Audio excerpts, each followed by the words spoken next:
Hello and welcome to Star Citizen Sunday with me, Ryan, aka Sifu Messiah. This is a weekly show which covers everything from the world of Star Citizen over the past week. Links can be found in the description for anything we discussed during the show, so let's get on with it. So this week we have 10 for the Chairman and Around the Verse as usual. There is a new design post focusing on Arena Commander currency, and we give away the Mustang Omega game package. So this week, instead of 10 for the Chairman, we start with 10 for the designers, which are Dan Tracy and Calix Renault. I haven't chosen all the questions, but starting with question 1, will organisations be able to advertise through in-game newspapers or billboards? And the answer is yes. Panels are currently being created for the side of your ship, which can advertise firms within the persistent universe, like actual PU firms. Also, they can be used for your organisations, and you can probably collect ad revenue from them. But also, they're using it for racing. So paint schemes and paint systems will allow you to advertise on your own racing ship. So if you're a good racer, you get better sponsors and so forth.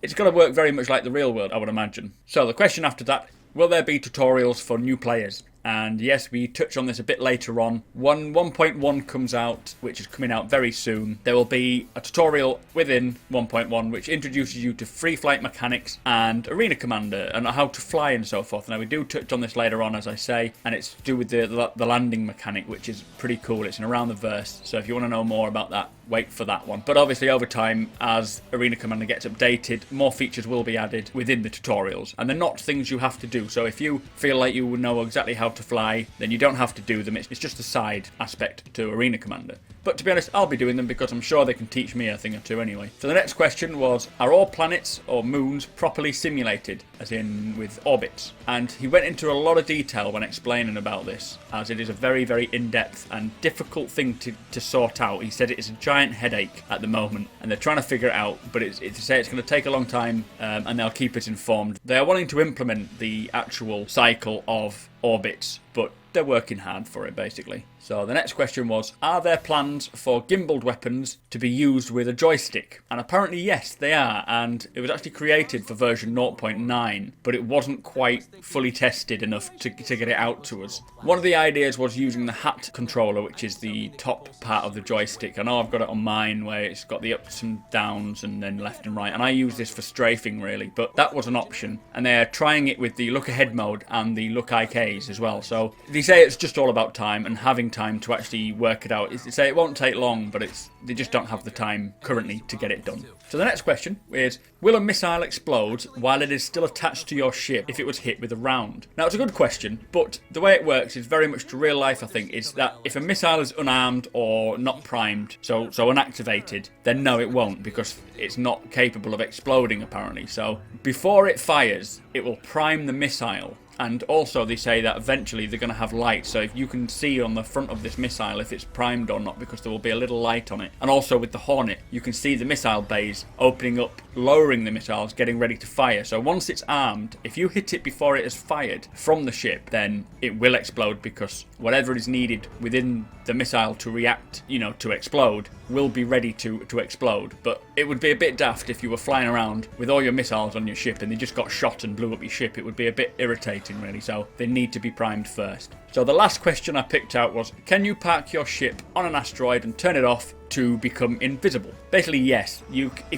Obviously we have infrared, heat and your cross section. Now if you turn off your ship, then no system is running, so there will be no emissions from you which can be traced through an enemy's ship computer, so they won't see you with your emissions. But it all depends on your cross section. If you are sat on the top of an asteroid with a bright star behind you, then you will have a silhouette which will be obvious, because we all know the silhouettes of the ships. We've seen them many times, so you will be able to point out and find the silhouette of someone. And also if you are on the side where it is light and lit up, then they'll see you. Now we will have paint jobs that will be camouflaged and so forth. Maybe there'll be asteroid camouflage type paint, which if there is, hell, I'll invest in that if it means that I can sit on an asteroid and just be unseen. But if you have ever gone out of your ship's cockpit into third person and had a look round, and there's no way you can possibly see, unless you are so close to the ships, the enemy ships, because we don't have the scanning capabilities outside the ship, you cannot see where the ships are. So if you're on an asteroid and there's a ship even a few hundred meters away, the chances of it seeing you if you've got everything turned off are very unlikely, because you are just a speck on this asteroid. So yeah, you should be able to hide pretty easily provided your ship is off and you are not sort of moonlighting, if you know what I mean. So anyway, that was it for the 10 for the designers. So up next is Around the Verse, episode 31, and it started off a little differently to normal. There was a cool sort of in-fiction news post, and check this out. Coming up on the Empire Report, breaking news. A daring daylight abduction has left officials stunned, and a panicked Empire asking, which citizens next? The lynch fever outbreak continues to spread through Goss. We'll have a live update on the travel restrictions to the system. Plus, Chicken satay for Satterball opening day? Our Gia Mumbo stops by with a few party planning tips to make sure you start your Satterball season off right. all that and more on the Empire Report at 2200 SET.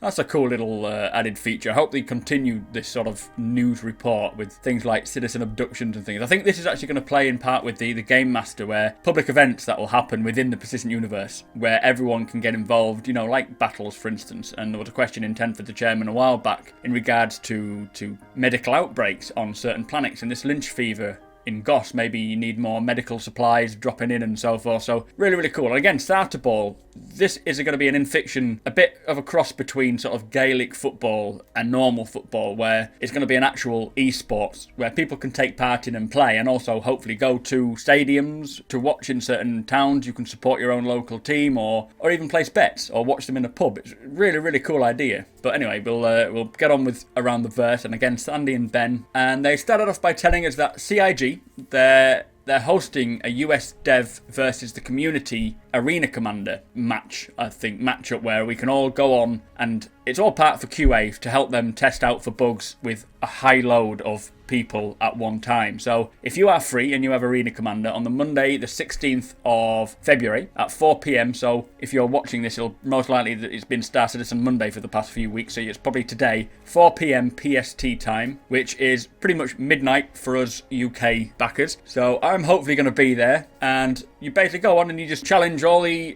community, all the devs, and see who comes up triumphant. So be there and we'll show them who's boss. Anyway, news from Around the Verse, and it was done a little differently this time. We went over to each studio separately, and starting with the CIG in Santa Monica, they said the bottom constellation turret is being reworked, and apparently the whole of the constellation is being reworked.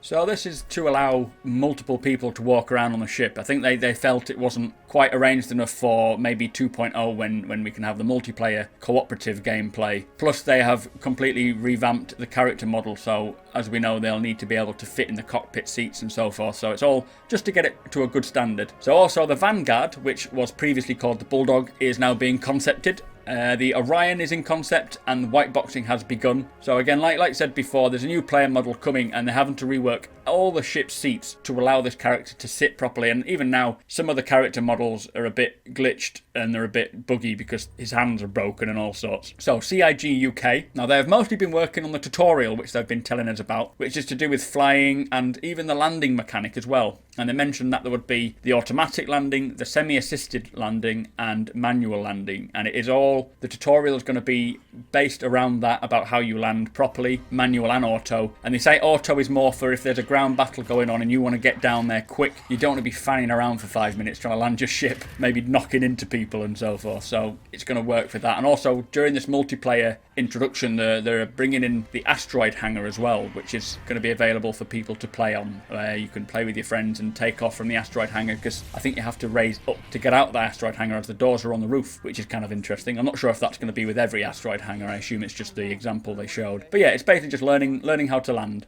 Now they say the Shubin is coming along. The Shubin Interstellar Mining Base is coming along well, and they're doing a full interior grey boxing and just getting the atmosphere right. So putting in the appropriate props, the lighting, just so it feels like either a working play. I mean, I don't know what is going to happen. It's part of the Squadron 42 campaign. Can only assume it'll be either like a derelict place you've got to help rescue people, or they're having trouble from Vandal around there. Who knows what could happen, but it's a very, very interesting approach. And I mean, the Shubin mining base anyway is huge. It's about 6 kilometres in length, so there was a lot to grey box. So we went over to Ilphonic after that. They say the FPS is getting ready, and it is going to come real soon. We know it's going to be March, or we hope it's going to be March. They did say it will be, but depending on bugs and so forth, hopefully it'll be early March. I really look forward to this. Now they've also been working on new armour, and we've got light, medium armour and heavy armor, and obviously different damage will depend on your ammo and which weapon you're using. So I assume it'll be the cliche where, or the norm where heavy armor will be very robust, but you will move quite slowly, and then light armor being obviously quick and swift and silent, but you'll take more damage. So they're working on weapon sway, and it is not, the crosshairs aren't in a fixed place. Wherever the barrel is pointing is where the bullet will fire. So if you're running with the gun and you fire, it won't just be an automatic directly in the middle of your screen. It'll be whichever direction the barrel is. So you've got to be careful, especially in squad play. But also it says that if you've been sprinting, there'll be a lot of sway. You've got to wait for the character to calm down and lower his breath. So when you're working as a team in the FPS module, you're going to have to make sure you're not sprinting everywhere, and you only sprint if you're retreating, and you use bounding over. And there's a lot to do. There's going to be a lot of training with it, which I think is really, really good. I look forward to doing some training with some friends, with the organisations, and just putting it into practice, really. Now, they've also been working on the push and pull system in the zero-G mechanic, and as we know, you can grab hold of things, you can push yourself along, your legs can compress, and then you can push off in any direction. And again, it's procedural, so it's not going to be set places in the environment. It's any surface you can push off, you can grab, you can pull. Really cool. And again, FPS module, I'm sure we'll be able to see it. So after that, we went to Austin, CIG. They were saying, as mentioned before, they're concepting out the mining gameplay mechanics. And this is something we've heard. If you haven't heard about the mining, watch the panel 1, which was, well, I've done a video on it to get the main information, so watch that one. It'll tell you about how the mining's going to work, and it's very, very in-depth. There will be a little tediousness to it, but you've got to be astute, you've got to be turned on or tuned in and really knowing what's going on. He did say, while he was saying this, that it's not going to be boring except for the pilot. So obviously the pilot may have to find a location and then just wait while they mine and then move to find another location. But hopefully if you find a good location, you can get out your seat and do whatever you need to do while your friends are mining. But obviously if you hit something that's likely to explode, you'll need to be able to get into your seat and get out of there. So there may be a bit of a boring part for the pilot, but I wouldn't mind doing that. Just sitting there, you can check out your emails while you're waiting. Who knows? So they're redesigning the Nix, Delamar and Levski landing zones. Now, these Delamar and Levski are the landing zones in Nix, and they're also, this, I think Levski, they said, was an asteroid, abandoned mining facility on an asteroid, which is very, very cool. So it'll be a huge asteroid with, if you've ever seen a quarry, it looks very similar to that, but a bit dark and dingy. And this is the first pirate landing zone that we will see. And they're just trying to figure out where all the shops and all the homes and everything go together well. So they're also concepting NPC clothing sets. They've got the white collar currently, the sort of white collar clothing for your business-like people in Terra, and they're just having to go through all the different clothing types. But anytime you see an NPC wearing an item of clothing, you can purchase that. You can use your augmented reality using your Mobiglass. So many variations, and just if you see something you like, you can buy it. So the social module is the last thing they mentioned, and it's coming in March. I would have thought it would be before the FPS module, because obviously we need to play the FPS with our friends, so it would be pointless if you was just yourself. So that will have to come before, I would have thought. So after that, we went over to Bug Smashers. It was all about the Mustang not having any physics. So there wasn't a physics grid on the Mustang. And if you want to figure out how to solve this mystery, check that out. Links are in the description. Now on to the most valuable post, and it is a fellow YouTuber called Fiendish Feathers, who I am actually subscribed to. And it was a video called Pieces of 8, I think it was. And it's a really, really cool FPS on ship action where pirates burst into the ship and take control of it. Very, very cool. Again, linked in the description if you want to see it, if you haven't already, but it's definitely worth checking out. So after that, we went with James Pugh and we had a little chat with Ken Fairclough, who does the environment and prop arts. He's the concept artist for those. Again, if you want to hear what he has to say, check it out. Then after that, we went to the customer service with Chalexis, and they are still backlogged. They say they are 2 weeks behind. So if you have written in and you're waiting for a reply, be patient. They will get back to you very, very soon. And also, there's a job position in the UK for a CS, customer service. So if you're interested in that line of work, I'll see if I can find the link. I think someone put it in the comments for me last time because I forgot to put it in. So I'll make sure and remember to do it this time. But yeah, if you are someone who was interested in that, go ahead and apply. You never know. So also they mentioned about subscriber flare, and we are getting the Gladius model for the hangars, which is very, very cool. That thing is going to look awesome. So just before the sneak peek, they put up a little video of the 10 bugs, their 10 favourite bugs that they have found within Arena Commander or within the hangar. I think my favourite will be Obviously, number 1 is a very funny one, but number 4 and number 7, I can't decide between those ones. So check them out; they're very, very funny. I'll put the video up now. You might as well see it. So yeah, the sneak peek. Now this is the new holotable concept, and it does look very lovely, but it's only an idea. It's not 100% yet, but it allows you to look at different ships a lot clearer than you could in the original, the current holotable. You can choose different loadouts, so you can pre-load your ship and then switch between them quickly. As I said, very early concept, but I think this will have something to play with the Arena Commander currency as well. You can probably purchase them through your holotable using that format, which will be very, very handy. And also, on a final note, well, second final note, there's another one coming up. The PTU, Public Test Universe, 1.0.3 is live now. If you want to try it out, it will be very, very buggy, so please bear that in mind. Put your points out there. If you find any problems, any bugs, give it to Q&A so they can see it. But yeah, it's only if you want to. It's not tested properly yet, so expect to see lots and lots of bugs, but that should be released fully next week. So, like I said, final note now. The 300 range, the Origin 300s, are all unlocked for everyone to try. So if you are interested in any of those, including the 350 Racer or the Explorer, get into Arena Commander, give them a try out and tell them what you think. I personally, it's becoming one of my favourite ships to fly because they are so versatile and very, very easy to control. When you saw in the panel 2, I was flying with the Cutlass, I found it very laggy. It would overturn and you had to always compensate for that, whereas the 300 range, it just turns perfectly. So give them a go. See if you can get a good lap time as well. Anyway, that's around the verse. Right, so there was a new post, which was another deep dive design post, and this time it was on Arena Commander currency. Now, we've heard about this in the past. It involves earning credits within the Arena Commander and only for Arena Commander, which you can purchase ships, weapons, and additional equipment to help you out in Arena Commander. So this is something that really excites me. This will make Arena Commander into a full game in itself, you know, regardless of the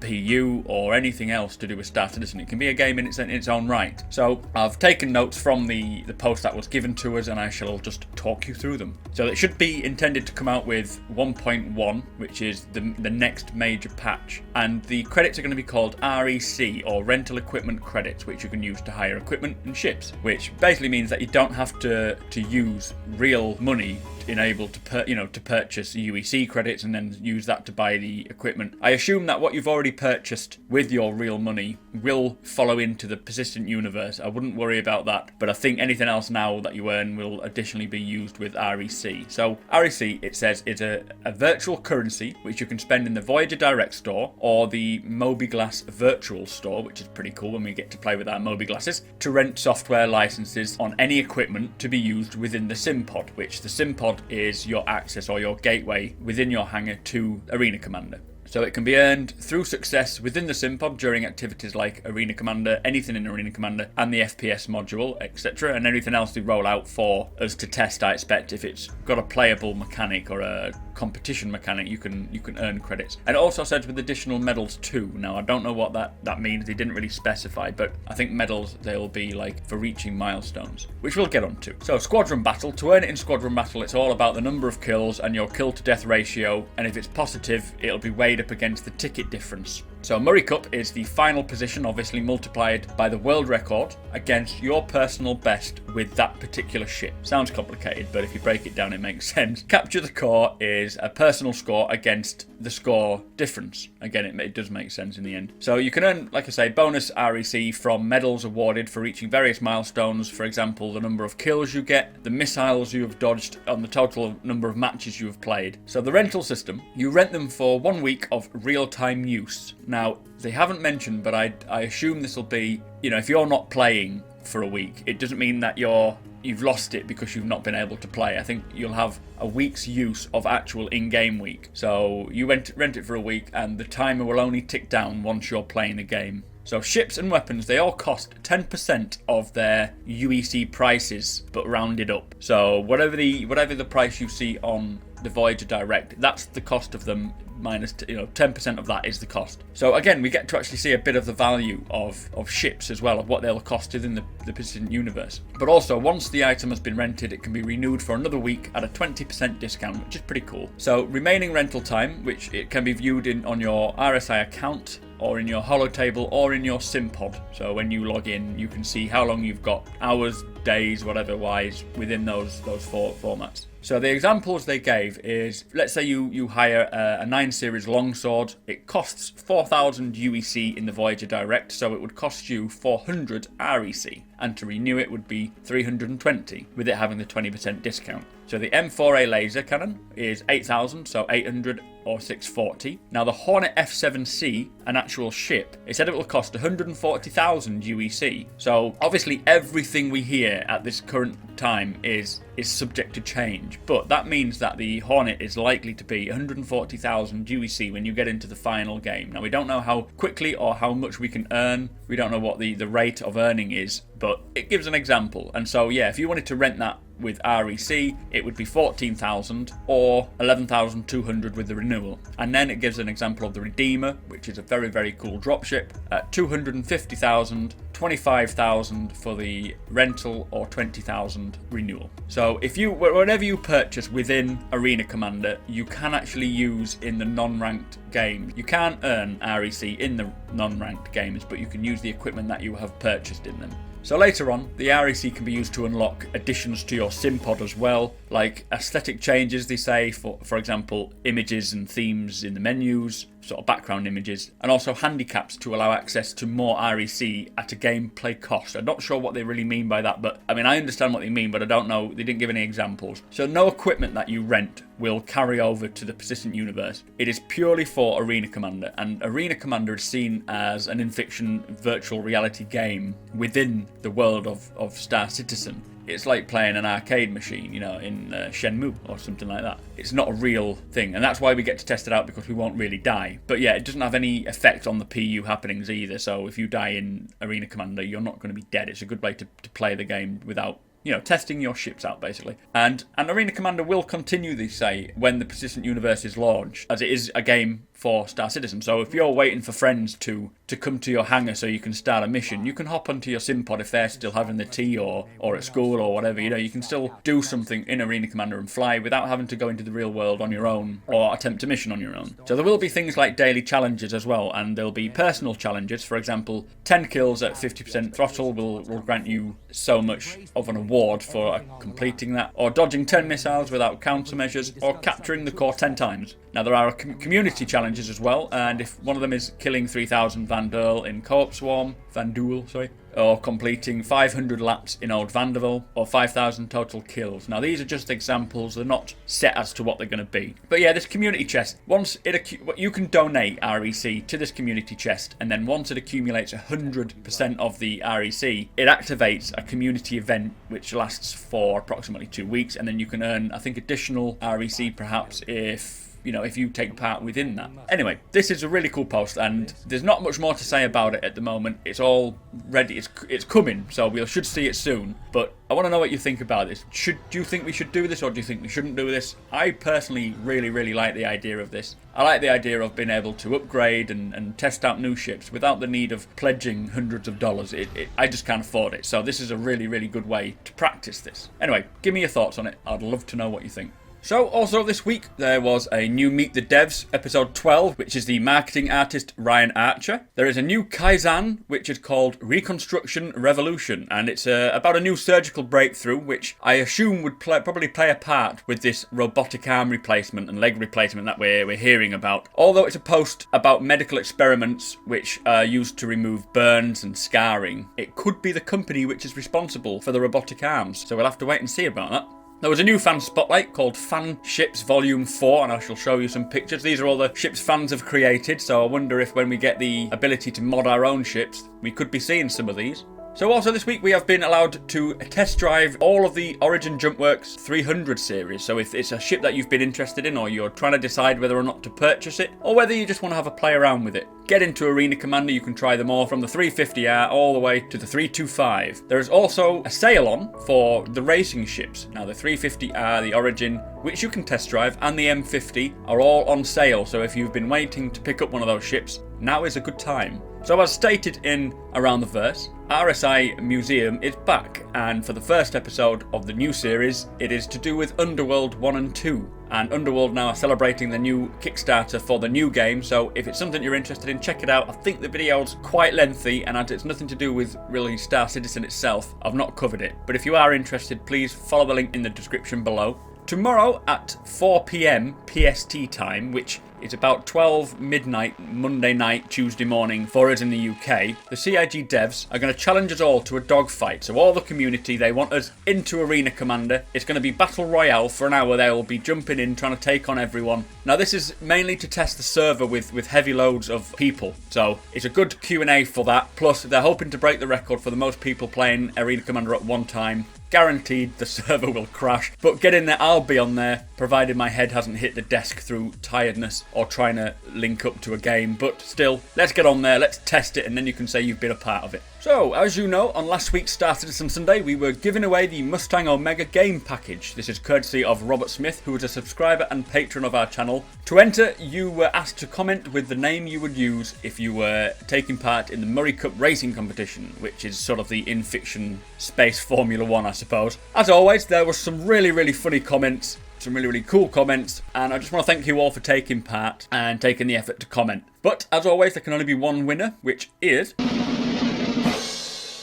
our good friend Jope Vault 112. Well done, and his comment was said, my racing name would be Boomerang, always in for a race, never giving up, always coming back. Smiley face. So well done, Jope, you have won the Mustang Omega game package. Now, if you haven't won, do not be downhearted, as Robert has kindly obtained all of the Aurora variant game packages as well. So over the course of the next 5 weeks, we shall be giving away the Essential, the Marquee, the Clipper, the Legionnaire, and the Luxury. Maybe not in that order. So this week, we shall start with the base model, and this is the Aurora ES, or Essential. Now with this package, you obviously get the ship. You get 3 months insurance on that ship. You have your Persistent Universe starting money of 1,000 UEC credits, the Digital Star Citizen Manual, the Star Citizen Digital Download, which is the full game, Squadron 42 Digital Download, which is the single player game, and beta access. So to enter this giveaway, subscribe and comment below telling us what would be the first upgrade you would buy in the PU for your ship. And it can be anything from weapons, shields, anything at all. Even make it up if it hasn't been invented yet. You'll have 1 week to get all your comments in, and it will be drawn using a randomizer for next week's Star Citizen Sunday. So good luck, and a big thank you to Robert for providing us with all these ships. Right, well, before we finish, I just want to take a couple of seconds to thank everyone from subscribers to viewers, and especially patrons. We've come a long way in a year, and it's all thanks to you lot, as you make this so much fun for me to do. It's just an enjoyable experience. Anyway,